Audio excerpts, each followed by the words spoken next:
द्रौपदी का सत्यभामा को सती स्त्री के कर्तव्य की शिक्षा देना। वैशंपायन जी कहते हैं, जन्मेजय, जब महात्मा पांडव तथा ब्राह्मण लोग आसपास बैठकर धर्म चर्चा कर रहे थे, उसी समय द्रौपदी और सत्यभामा भी एक ओर जाकर एक ही साथ सुखपूर्वक बैठी और अत्यंत प्रसन्नता पूर्वक परस्पर हास्य विनोद करने लगी। राजेंद्र, दोनों ने एक दूसरी को बहुत दिनों बाद देखा था, इसलिए परस्पर प्रिय लगने वाली बातें करती हुई वहां सुखपूर्वक बैठी रहीं।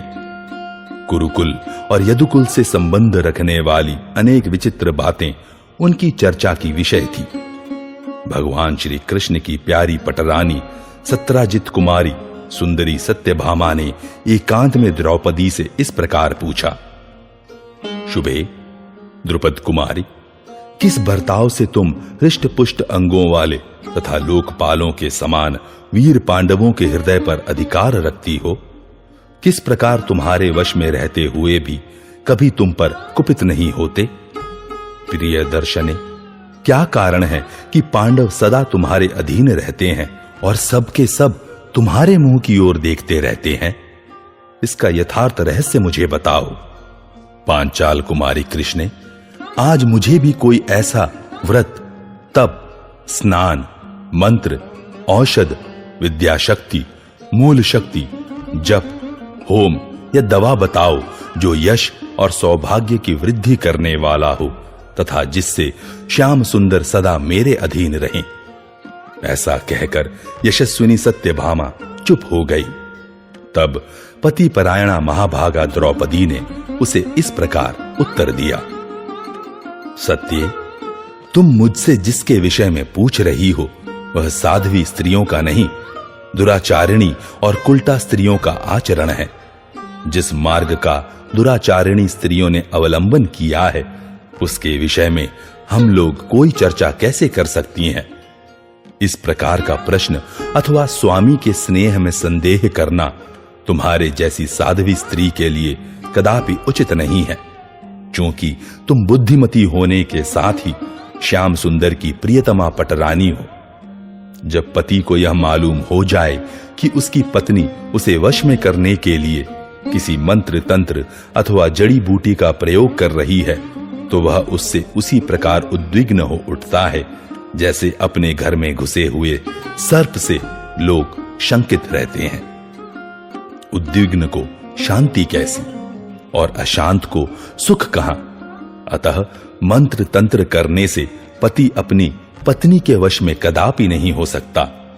इसके सिवा ऐसे अवसरों पर धोखे से शत्रुओं द्वारा भेजी हुई औषधियों को खिलाकर कितनी ही स्त्रियां अपने पतियों को अत्यंत भयंकर रोगों का शिकार बना देती हैं। किसी को मारने की इच्छा वाले मनुष्य उसकी स्त्री के हाथ में यह प्रचार करते हुए विष दे देते हैं कि यह पति को वश में करने वाली जड़ी बूटी है। उनके दिए हुए चूर्ण ऐसे होते हैं कि उन्हें पति यदि जिह्वा अथवा त्वचा से भी स्पर्श कर ले तो वे निसंदेह उसी क्षण उसके प्राण ले ले। कितनी ही स्त्रियों ने अपने पतियों को वश में करने की आशा से हानिकारक दवाएं खिलाकर उन्हें जलोदर और कोढ़ का रोगी, असमय में ही वृद्ध, नपुंसक, अंधा, गूंगा और बहरा बना दिया है।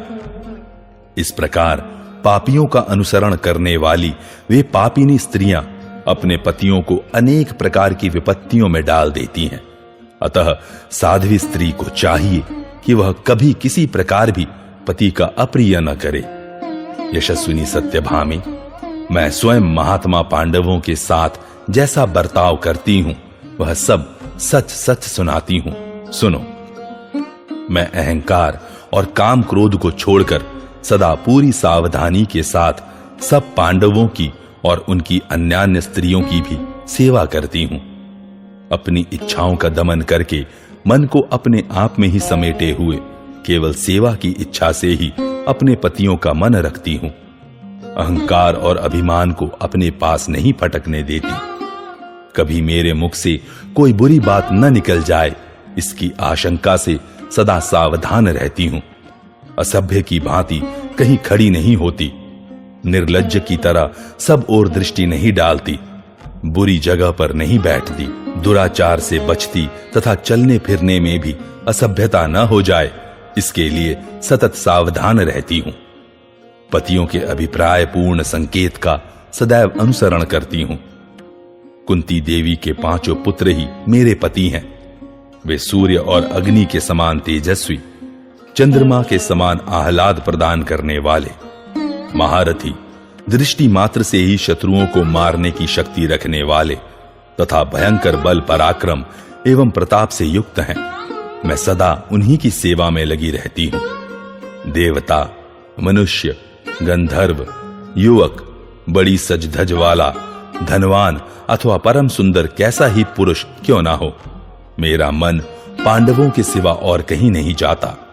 पतियों और उनके सेवकों को भोजन कराए बिना मैं कभी भोजन नहीं करती, उन्हें नहलाए बिना कभी नहाती नहीं हूं तथा पतिदेव जब तक शयन न करे तब तक मैं सोती भी नहीं हूं। खेत से, वन से अथवा गांव से जब कभी मेरे पति घर पधारते हैं उस समय मैं खड़ी होकर उनका अभिनंदन करती हूं तथा आसन और जल अर्पण करके उनके स्वागत सत्कार में लग जाती हूं। मैं घर के बर्तनों को मांज धोकर साफ रखती हूं। शुद्ध एवं स्वादिष्ट रसोई तैयार करके सबको ठीक समय पर भोजन कराती हूं। मन और इंद्रियों को संयम में रखकर घर में गुप्त रूप से अनाज का संचय रखती हूं और घर को झाड़ बुहार, लीप पोत कर सदा स्वच्छ एवं पवित्र बनाए रखती हूं। मैं कोई ऐसी बात मुंह से नहीं निकालती जिससे किसी का तिरस्कार होता हो। दुष्ट स्त्रियों के संपर्क से सदा दूर रहती हूं। आलस्य को कभी पास नहीं आने देती और सदा पतियों के अनुकूल बर्ताव करती हूं। पति के किए हुए परिहास के सिवा अन्य समय में मैं नहीं हंसा करती। दरवाजे पर बार बार नहीं खड़ी होती। जहां कूड़े करकट फेंके जाते हों ऐसे गंदे स्थानों में देर तक नहीं ठहरती और बगीचों में भी बहुत देर तक अकेली नहीं घूमती हूं। नीच पुरुषों से बात नहीं करती, मन में असंतोष को स्थान नहीं देती और पराई चर्चा से दूर रहती हूं। न अधिक हंसती हूं और न अधिक क्रोध करती हूं। क्रोध का अवसर ही नहीं आने देती, सदा सत्य बोलती और पतियों की सेवा में लगी रहती हूं। पतिदेव के बिना किसी भी स्थान में अकेली रहना मुझे बिल्कुल पसंद नहीं है। मेरे स्वामी जब कभी कुटुंब के कार्य से कभी परदेश चले जाते हैं उन दिनों मैं फूलों का श्रृंगार नहीं धारण करती, अंगराग नहीं लगाती और निरंतर ब्रह्मचर्य व्रत का पालन करती हूं। मेरे पतिदेव जिस चीज को नहीं खाते, नहीं पीते अथवा नहीं सेवन करते वह सब मैं भी त्याग देती हूं। सुंदरी, शास्त्रों में स्त्रियों के लिए जिन कर्तव्यों का उपदेश किया गया है उन सब का मैं नियम पूर्वक पालन करती हूं। अपने अंगों को वस्त्राभूषणों से विभूषित रखकर पूरी सावधानी के साथ मैं पति के प्रिय एवं हित साधन में संलग्न रहती हूं। मेरी सास ने अपने परिवार के लोगों के साथ बर्ताव में लाने योग्य जो धर्म पहले मुझे बताए थे उन सब का मैं निरंतर आलस्य रहित होकर पालन करती हूं। मैं दिन रात आलस्य त्याग कर भिक्षादान, बलि वैश्वदेव, श्राद्ध, पर्व कालोचित स्थाली पाक यज्ञ, मान्य पुरुषों का आदर सत्कार, विनय, नियम तथा अन्य जो जो धर्म मुझे ज्ञात हैं उन सब का सब प्रकार से उद्यत होकर पालन करती हूं। मेरे पति बड़े ही सज्जन और मृदुल स्वभाव के हैं, सत्यवादी तथा सत्य धर्म का निरंतर पालन करने वाले हैं। तथापि क्रोध में भरे हुए विषैले सर्पों से जिस प्रकार लोग डरते हैं उसी प्रकार मैं अपने पतियों से डरती हुई उनकी सेवा करती हूं।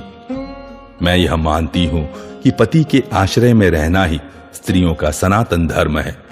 पति ही उनका देवता है और पति ही उनकी गति है। पति के सिवा नारी का दूसरा कोई सहारा नहीं है। ऐसे पति देवता का भला कौन स्त्री अप्रिय करेगी। पतियों के शयन करने से पहले मैं कभी शयन नहीं करती, उनसे पहले भोजन नहीं करती, उनकी इच्छा के विरुद्ध कोई आभूषण नहीं पहनती, अपनी सास की कभी निंदा नहीं करती और अपने आप को सदा नियंत्रण में रखती हूं। सौभाग्यशालिनी सत्यभामे मैं सावधानी से सर्वदा सवेरे उठकर समुचित सेवा के लिए सन्नद्ध रहती हूँ। गुरुजनों की सेवा शुश्रूषा से ही मेरे पति मेरे अनुकूल रहते हैं। मैं वीर जननी सत्यवादिनी आर्या कुंती देवी की भोजन, वस्त्र और जल आदि से सदा स्वयं सेवा करती रहती हूँ। वस्त्र, आभूषण और भोजन आदि में मैं कभी सास की अपेक्षा अपने लिए कोई विशेषता नहीं रखती। मेरी सास कुंती देवी पृथ्वी के समान क्षमाशील हैं। मैं कभी उनकी निंदा नहीं करती। पहले महाराज युधिष्ठिर के महल में प्रतिदिन 8000 ब्राह्मण सोने की थालियों में भोजन किया करते थे। महाराज युधिष्ठिर के यहाँ 88,000 ऐसे स्नातक गृहस्थ थे जिनका वे भरण पोषण करते थे। उनमें से प्रत्येक की सेवा में 30-30 दासियां रहती थी। इनके सिवा दूसरे 10,000 और ऊर्ध्वरेता यति उनके यहाँ रहते थे, जिनके लिए सुंदर ढंग से तैयार किया हुआ अन्न सोने की थालियों में परोसकर पहुंचाया जाता था। मैं उन सब वेदवादी ब्राह्मणों को अग्रहार का अर्पण करके भोजन, वस्त्र और जल के द्वारा उनकी यथा योग्य पूजा करती थी। कुंती नंदन महात्मा युधिष्ठिर के 1,00,000 दासियां थीं, जो हाथों में शंख की चूड़ियां, भुजाओं में बाजूबंद और कंठ में सुवर्ण के हार पहनकर बड़ी सज धज के साथ रहती थीं। उनकी मालाएं तथा आभूषण बहुमूल्य थे। अंग कांति बड़ी सुंदर थी। वे चंदन मिश्रित जल से स्नान करती और चंदन का ही अंगराग लगाती थीं। मणि तथा सुवर्ण के गहने पहना करती थीं। नृत्य और गीत की कला में उनका कौशल देखने ही योग्य था। उन सब के नाम, रूप तथा भोजन आच्छादन आदि सभी बातों की मुझे जानकारी रहती थी। किसने क्या काम किया और क्या नहीं किया, यह बात भी मुझसे छिपी नहीं रहती थी। बुद्धिमान कुंती नंदन युधिष्ठिर की उन 1,00,000 दासियां हाथों में थाली लिए दिन रात अतिथियों को भोजन कराती थीं। जिन दिनों महाराज युधिष्ठिर इंद्रप्रस्थ में रहकर इस पृथ्वी का पालन करते थे, उस समय प्रत्येक यात्रा में उनके साथ 1,00,000 घोड़े और 1,00,000 हाथी चलते थे। मैं ही उनकी गणना करती, आवश्यक वस्तुएं देती और उनकी आवश्यकताएं सुनती थी। अंतःपुर के नौकरों के तथा ग्वालों और गरड़ियों से लेकर समस्त सेवकों के सभी कार्यों की देखभाल मैं ही करती थी, और किसने क्या काम किया अथवा कौन काम अधूरा रह गया, इन सब बातों की जानकारी भी रखती थी। कल्याणी एवं यशस्विनी सत्यभामे महाराज तथा अन्य पांडवों को जो कुछ आय, व्यय और बचत होती थी, उस सब का हिसाब मैं अकेली ही रखती और जानती थी। वरानने भरत श्रेष्ठ पांडव कुटुंब का सारा भार मुझ पर ही रखकर उपासना में लगे रहते और तदनुरूप चेष्टा करते थे। मुझ पर जो भार रखा गया था उसे दुष्ट स्वभाव के स्त्री पुरुष नहीं उठा सकते थे, परंतु मैं सब प्रकार का सुख भोग छोड़कर रात दिन उस दुर्वह भार को वहन करने की चेष्टा किया करती थी। मेरे धर्मात्मा पतियों का भरा पूरा खजाना वरुण के भंडार और परिपूर्ण महासागर के समान अक्षय एवं अगम्य था। केवल मैं ही उनके विषय की ठीक जानकारी रखती थी। रात हो या दिन, मैं सदा भूख प्यास के कष्ट सहन करके निरंतर कुरुकुल रत्न पांडवों की आराधना में लगी रहती थी। इससे मेरे लिए दिन और रात समान हो गए थे। सत्य, मैं प्रतिदिन सबसे पहले उठती और सबसे पीछे सोती थी। यह पति भक्ति और सेवा ही मेरा वशीकरण मंत्र है। पति को वश में करने का यही सबसे महत्वपूर्ण उपाय मैं जानती हूं। दुराचारिणी स्त्रियां जिन उपायों का अवलंबन करती हैं, उन्हें न तो मैं करती हूं और न चाहती ही हूं। वैशंपायन जी कहते हैं, जन्मेजय, द्रौपदी की ये धर्मयुक्त बातें सुनकर सत्यभामा ने उस धर्मपरायणा पांचाली का समादर करते हुए कहा, पांचाल राजकुमारी याज्ञसेनी, मैं तुम्हारी शरण में आई हूं, उसके लिए मुझे क्षमा कर दो। सखियों में परस्पर स्वेच्छापूर्वक ऐसी हास परिहास की बातें हो जाया करती हैं। द्रौपदी बोली, सखी, मैं स्वामी के मन का आकर्षण करने के लिए तुम्हें एक ऐसा मार्ग बता रही हूं जिसमें भ्रम अथवा छल कपट के लिए तनिक भी स्थान नहीं है। यदि तुम यथावत रूप से इसी पथ पर चलती रहोगी तो स्वामी के चित्त को अपनी सौतों से हटाकर अपनी ओर अवश्य खींच सकोगी। सत्य, स्त्रियों के लिए देवताओं सहित संपूर्ण लोकों में पति के समान दूसरा कोई देवता नहीं है। पति के प्रसाद से नारी की संपूर्ण कामनाएं पूर्ण हो सकती हैं, और यदि पति ही कुपित हो जाए तो वह नारी की सभी आशाओं को नष्ट कर सकता है। सेवा द्वारा प्रसन्न किए हुए पति से स्त्रियों को संतान, भांति भांति के भोग, शैया, आसन, सुंदर दिखाई देने वाले वस्त्र, माला, सुगंधित पदार्थ, स्वर्गलोक तथा महान यश की प्राप्ति होती है। सखी, इस जगत में कभी सुख के द्वारा सुख नहीं मिलता। पतिव्रता स्त्री दुख उठाकर ही सुख पाती है। तुम सौहार्द, प्रेम, सुंदर वेशभूषा धारण, सुंदर आसन समर्पण, मनोहर पुष्पमाला, उदारता, सुगंधित द्रव्य एवं व्यवहार कुशलता से श्याम सुंदर की निरंतर आराधना करती रहो। उनके साथ ऐसा बर्ताव करो जिससे वे यह समझकर कि सत्यभामा को मैं ही अधिक प्रिय हूं, तुम्हें ही हृदय से लगाया करे। जब महल के द्वार पर पधारे हुए प्राणवल्लभ का स्वर सुनाई पड़े, तब तुम उठकर घर के आंगन में आ जाओ और उनकी प्रतीक्षा में खड़ी रहो। जब देखो कि वे भीतर आ गए, तब तुरंत आसन और पाद्य के द्वारा उनका यथावत पूजन करो। सत्य, यदि श्याम सुंदर किसी कार्य के लिए दासी को भेजते हो तो तुम्हें स्वयं उठकर वह सब काम कर लेना चाहिए, जिससे श्री कृष्ण को तुम्हारे इस सेवा भाव का अनुभव हो जाए कि सत्यभामा संपूर्ण हृदय से मेरी सेवा करती है। तुम्हारे पति तुम्हारे निकट जो भी बात कहें वह छिपाने योग्य न हो तो भी तुम्हें उसे गुप्त ही रखना चाहिए। अन्यथा तुम्हारे मुख से उस बात को सुनकर यदि कोई सौत उसे श्याम सुंदर के सामने कह दे तो इससे उनके मन में तुम्हारी ओर से विरक्ति हो सकती है। पतिदेव के जो प्रिय, अनुरक्त एवं हितैषी सुहृद हो, उन्हें तरह तरह के उपायों से खिलाओ पिलाओ, तथा जो उनके शत्रु, उपेक्षणीय और अहितकारक हों, अथवा जो उनसे छल कपट करने के लिए उद्यत रहते हों, उनसे सदा दूर रहो। दूसरे पुरुषों के समीप घमंड और प्रमाद का परित्याग करके मौन रहकर अपने मनोभाव को प्रकट न होने दो। कुमार प्रद्युम्न और सांब यद्यपि तुम्हारे पुत्र हैं, तथापि तुम्हें एकांत में कभी उनके पास भी नहीं बैठना चाहिए। अत्यंत ऊंचे कुल में उत्पन्न और पापाचार से दूर रहने वाली सती स्त्रियों के साथ ही तुम्हें सखी भाव स्थापित करना चाहिए। जो अत्यंत क्रोधी, नशे में चूर रहने वाली, अधिक खाने वाली, चोरी की लत रखने वाली, दुष्ट और चंचल स्वभाव की स्त्रियां हो, उन्हें दूर से ही त्याग देना चाहिए। तुम बहुमूल्य हार, आभूषण और अंगराग धारण करके पवित्र सुगंधित वस्तुओं से सुवासित हो अपने प्राण वल्लभ श्याम सुंदर श्री कृष्ण की आराधना करो।